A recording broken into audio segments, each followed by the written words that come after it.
वालेकुम, अस्सलाम वालेकुम Pakistan and good morning Pakistan.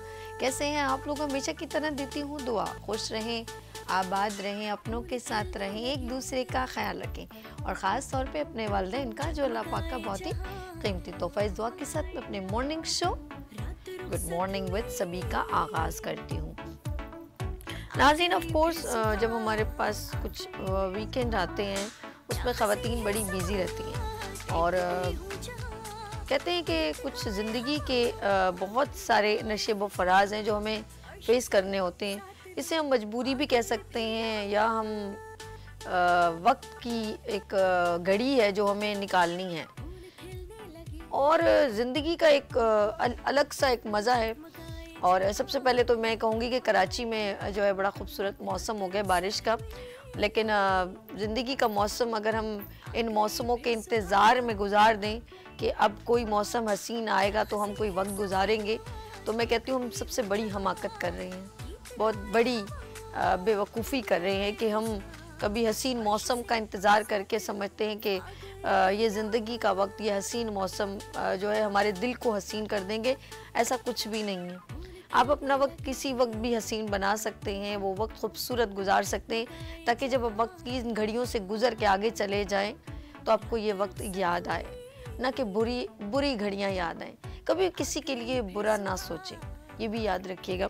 कभी कभी हम लोगों के लिए इतनी राहें तकलीफ दे कर लेते हैं कि वो जब भी वो याद करते हैं तो उनको तकलीफ़ ही होती है। मेरी बात आप समझ रहे हैं ना? जब हम किसी के लिए तकलीफ़ दे माहौल बना लेते हैं रिलेशंस में, दोस्तियों में, हमें उस वक्त तो अपनी जीत और अपनी सक्सेस और अपनी अक्लमंदी पे बड़ा नाज होता है कि हमने बहुत अच्छा किया, लेकिन आप यकीन करें आप खुद से दिल से मुतमईन नहीं होते और ना आपको उस जीत का मज़ा आता है।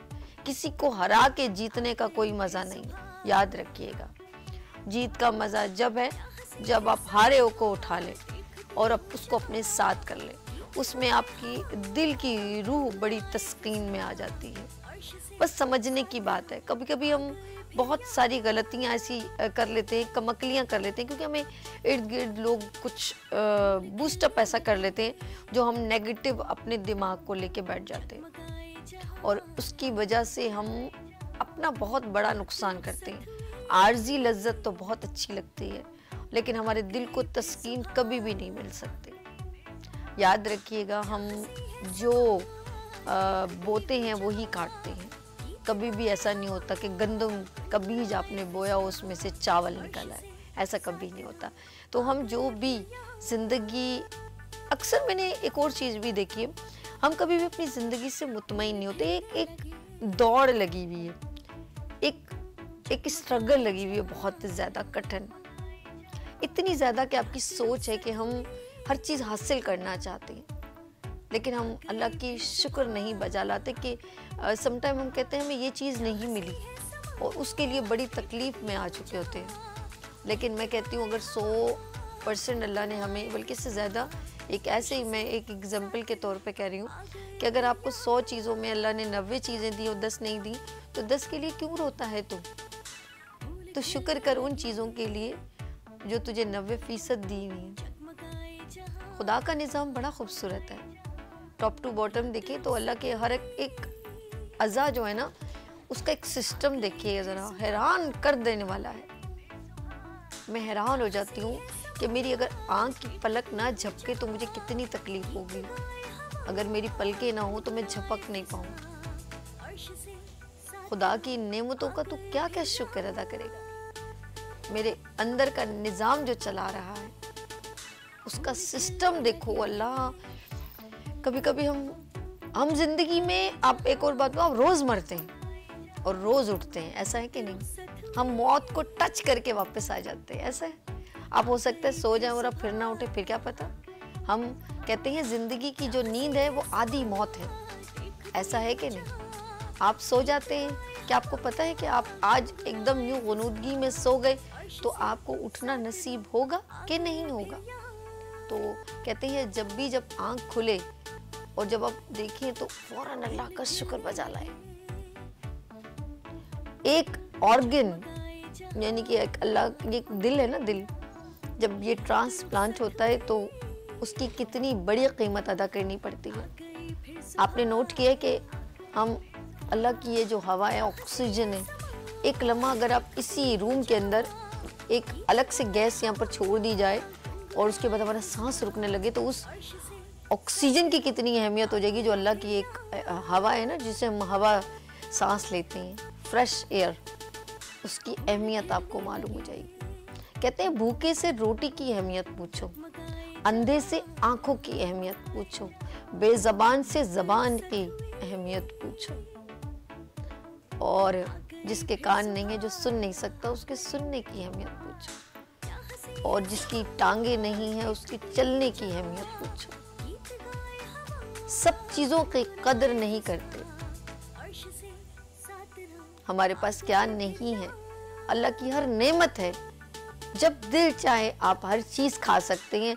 और नबी सल्लल्लाहु अलैहि वसल्लम ने जब भी दुआ की तो सबसे ज़्यादा दुआ की प्रायोरिटी सबसे अहम समझी सेहत की, जो हम बिल्कुल कदर नहीं करते। मैं उन सब से, अपनी बहनों से, अपनी माँओं से, और जो इस वक्त मैं देखती हूँ यूथ हमारी जो है वो बहुत ज़्यादा वेस्टिंग ऑफ टाइम, अपनी हेल्थ को बिल्कुल नहीं उनका ख्याल रखती, मोबाइल का बहुत ज़्यादा इस्तेमाल करती है, एक्सरसाइज उन्होंने छोड़ दी है और उल्टी सीधी चीज़ों और लवाजबात में अपनी ज़िंदगी को तबाह कर रहे हैं। क्योंकि आगे चल के आपकी जो फार्मी मुर्गियाँ ज़्यादा आप खा रहे हैं ना, तो उनको देख लें आप। मैं कहती हूँ, मैं गारंटेड, अगर जिसने फार्मी मुर्गी किसी ने कहा कि कोई 2 मिनट इसे खड़ा कर दे तो मैं इसे 25,000 दूंगा, तो वो 2 मिनट या 2 सेकंड भी बेचारी नहीं खड़ी हो पाती।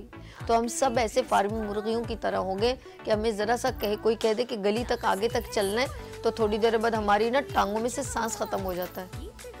ये जवान लड़कों की बात करी, अरे यार कितना चलाओगे यार, कितना दूर जाना है, उनकी जान जा रही होती है। बगैर बाइक के तो वो नमाज पढ़ने नहीं जाते, वो भी किक मार के जाते हैं, कहते हैं मैंने भी नमाज पढ़ने। वो वक्त कितना अच्छा था जब हमारे वाले सब स्पेशल इतने कदम चल के चलते थे, नमाज पढ़ने जाते थे। तो ये सारी बातें, मैं सिर्फ उन सब की बातों में एक बात है कि मेरे रब ने जो नेमत दी है आपको सेहत की, उसकी बहुत ज़्यादा कदर करें। हर चीज़ का ऐसा ना इस्तेमाल करें कि जैसे बेकदरी नहीं है। कहते हैं वो बेकदरी है तो फिर वो हमसे छीन ली जाती है। और इसके लिए एक बहुत खूबसूरत वाक़या भी है। हज़रत मूसा अलैहिस्सलाम अल्लाह पाक से मुखातिब हुए और 2 बंदे उनको पहले मिले। वो उनको पता था कि ये अल्लाह से मुखातबत करते हैं। तो एक शख्स ने कहा कि जाके अल्लाह से कह दो कि मुझे और नेमतें ना दे, मेरे पास बहुत है। तो बड़े हैरान हुए कि ये क्या कह रहा है। कह रहे बहुत अल्लाह ने दिया है, तो अल्लाह से कहो बस अब बस कर दे, और मुझे नहीं चाहिए। और एक बंदे से मिले तो वो ज़मीन पर बैठा हुआ था, एक कपड़ा उसके ऊपर था। तो उसने कहा अल्लाह से कहो कि मेरे पास कुछ भी नहीं है, मुझे दे देना। तो उन्होंने अल्लाह से मुखातबत की, उसका भी मैसेज वहाँ तक पहुँचाया। उसने कहा मेरा पैगाम अल्लाह तक पहुँचा। तो अल्लाह पाक ने कहा उस बंदे से कहना मेरा शुक्र करना ख़त्म कर दे तो मैं इसे देना छोड़ दूँगा। और वो जो दूसरे से कहा उसका क्या कहूँ, तो उन्होंने कहा उससे कहना उसे शुक्र करना शुरू कर दे, मैं उसे अता करना शुरू कर दूँगा। जाके दोनों को मैसेज दिया तो जिसके पास बहुत नेमतें थी उसने कहा ये तो नहीं हो सकता कि मैं अल्लाह का शुक्र ना करूं। तो कहते हैं वो अल्लाह पाक फिर तुम्हें देना नहीं रुकेगा, वो तो देता रहेगा। तो जिस शख्स के पास गया कि तुम्हें अल्लाह ने तुम्हारे पैगाम है कि तुम शुक्र करना, तो उसने कहा कि मैं किस बात पे शुक्र करूं, तो वो जो कपड़ा था वो भी उड़ गया। तो याद रखिएगा जिस दिन हम किस बात पे, कभी कभी हम लोग बहुत सारी चीज़ों से इर्द गिर्द, अगर ज़रूरी नहीं कि अल्लाह पाक से हर चीज़ कोई ना कोई वसीले से आती है।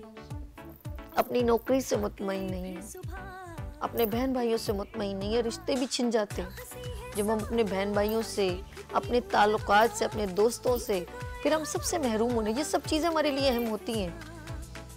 कभी सोने की अहमियत मालूम की, अपनी आँखों की अहमियत मालूम की है, कभी एहसास हुआ है? ऐसे एक पल सोचें, लाइट कभी चली जाती है, पूरे कमरे में घुप अंधेरा होता है, तो आप ऐसे ऐसे टटोल टटोल के क्या ढूंढ रहे होते हैं, मोबाइल के लाइट ऑन कर लें। तो अहमियत कितनी है। डर लग रहा होता है कि मैं गिर ना जाऊं। तो सोचें जिसकी आंखें नहीं है तो खुदा की नेमतों का शुक्र बजा लाना शुरू कर दें। मैं कहती हूँ अल्लाह पाक से मेरा ईमान है कि वाकई में जब अल्लाह का शुक्र करना शुरू करोगे तो नेमतों की बरसात होना शुरू हो जाएगी। लेट्स सी, ये तो आज का आपसे मैसेज है, कोशिश करें अपने बच्चों में ये सारी चीज़ें डेवलप करें।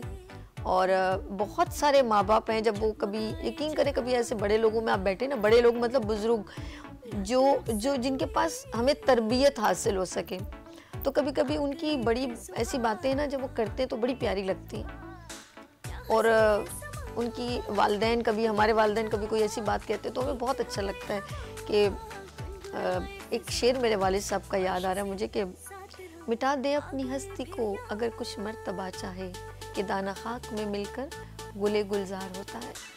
और वालदा की एक अलग सी आदत थी, वो हमेशा क्योंकि बर्दाश्त का उनके अंदर बहुत ज़्यादा, जो हम लोगों में तो बिल्कुल भी नहीं है, अल्लाह उन सब की मग़फ़िरत फरमाए। और जितने बच्चे हैं, मैं ख़ास तौर पे जो बच्चियां हैं, बच्चे हैं जिनके पास वालिदैन हैं लेकिन वो कदर नहीं करते, वो उनसे बहुत नाला है। मुझे सिर्फ कोई बच्चा ये जवाब दे दे कि क्या तुम अपनी वालदा की एक रात का बदला दे सकते हो, या उस दिनों का बदला दे सकते हो कि जिन्होंने तुम्हें अपने शिकम में रख के तकलीफ़ें उठाई। पता नहीं किसी को एलर्जी होती है ना, तो वो बगैर कभी नज़ला हो जाए, अगर वो आप प्रेग्नेंट है तो डर के मारे कोई दवा नहीं लेती कि कहीं मेरे बच्चे को तकलीफ़ ना हो जाए। अभी वो दुनिया में नहीं आया, खुद सोचे, वो दुनिया में नहीं आया, उसके बावजूद वो डरती है कि मेरी कहीं एलर्जी की गोली, मेरा नज़ला लग गया है, मेरा गला ख़राब है और मैंने गोली ले ली तो मेरे बच्चे को नुकसान हो जाएगा। जो दुनिया में नहीं आया उसकी कितनी फ़िक्र है। और ये याद रखिएगा, कल आप लोगों ने भी वालिदैन बनना है। लेट्स सी, ये बहुत सारी बातें मैं कह देती हूँ, मेरी बात अगर किसी को गिरा गुजरी हो तो बहुत माजरत, लेकिन कल आपने भी वालिदैन बनना है। ये सारी चीज़ें आपको भी फेस करनी है, आपको भी बहुत सारे दुख सुख बर्दाश्त करने, और जिसके अंदर बहुत ज़्यादा बर्दाश्त और तहम्मुल होता है वो उसके अंदर मैं समझती हूँ लीडरशिप सलाहियत है। और मैं कहती हूँ जो हमेशा हम आप लोग कहते हैं ना बड़ा कौन है, बड़ा कौन है, बड़ा उम्र में कोई भी नहीं होता, बड़ा किरदार में होना चाहिए। और किरदार आपकी शख्सियत बनाता है। बहुत सारे अशखास, बहुत सारे शख्स आपसे मिलते हैं लेकिन आप शख्सियत बनना नहीं चाहते, और शख्सियत उन्हीं की बनती है जिनकी तरबियत अच्छी होती है, जिन्होंने अपने वालिदैन को फॉलो किया होता है। बाज़ दफ़ा हम समझते हैं कि बहुत ज़्यादा कोई तालीम याफ्ता है, बहुत एजुकेटेड है, उसकी तरबियत बहुत अच्छी हुई है। नहीं नहीं नहीं, कभी नहीं। मेरे वालिदैन तो पढ़े लिखे नहीं थे, बहुत सारे वालिदैन पढ़े लिखे नहीं थे, लेकिन जब उनकी तरबियत आप तक ट्रांसफ़र होती है तो आपका किरदार सामने नजर आता है। लेट्स सी, गलतियाँ इंसान ही करता है, और सबसे अच्छा शख्स वो है जो अपनी गलतियों से सीखे और दरगुजर करे और माफ़ करे। लेट्स सी, हम चलते हैं। अच्छा जी, किसका इवेंट हो रहा है मुझे आप बता रहे थे? वुमेन्स। और आरज़ू ग्रुप का कब इवेंट है? अच्छा जी, लाइट्स ऑफ पाकिस्तान का पैकेज में हुआ था। जी जी, बिल्कुल बिल्कुल, ओके जी। मैं बड़ी आपके साथ महव हो जाती हूँ बहुत सारी बातों में, तो हाँ जी, कराची में अगर कोई इवेंट हो रहा है और पूरे पाकिस्तान में कोई इवेंट हो रहा है, देन हमारे साथ ज्वाइन करें। और आप चाहते हैं अगर आपके कोई अवार्ड सेरेमनी है, कोई एग्जीबिशन है, वुमेन एग्जीबिशन है, या कोई भी आपका सेमिनार है, तो आप अगर चाहते हैं कि हम आके आपके इवेंट की कवरेज करें और उसको हाईलाइट करें और मोटिवेशनल मैसेज आगे तक ट्रांसफ़र करें, तो देन आप हमें कॉन्टेक्ट कर सकते हैं, क्योंकि हमारा एक खूबसूरत सेगमेंट है लाइट्स ऑफ पाकिस्तान विद अर्श के साथ, और वो जाते हैं खुद और आपके खूबसूरत कमेंट्स लेते हैं और उस इवेंट की पूरी कवरेज करते हैं, और वो चलता है मेरे morning show good morning with सभी में। तो खूबसूरत सा इवेंट जिसमें वुमेन्स एंड अस्मा ने एक खूबसूरत इवेंट किया था रंगून वाला में। ऑफ कोर्स मैं भी गई थी उसमें, बड़ी ज़बरदस्त शेफ़ रिदा आफ्ताब वहाँ पर थी और शेफ़ फरा वहाँ थी और बहुत सारे लोग थे, बड़ा मज़ा आया। मैंने भी बहुत सारी ख़वातीन के साथ इंट्रैक्शन किया। लेट्स सी, देखते हैं यहाँ पर सेगमेंट खूबसूरत सा, और वो है लाइट्स ऑफ पाकिस्तान विद अर्श के साथ।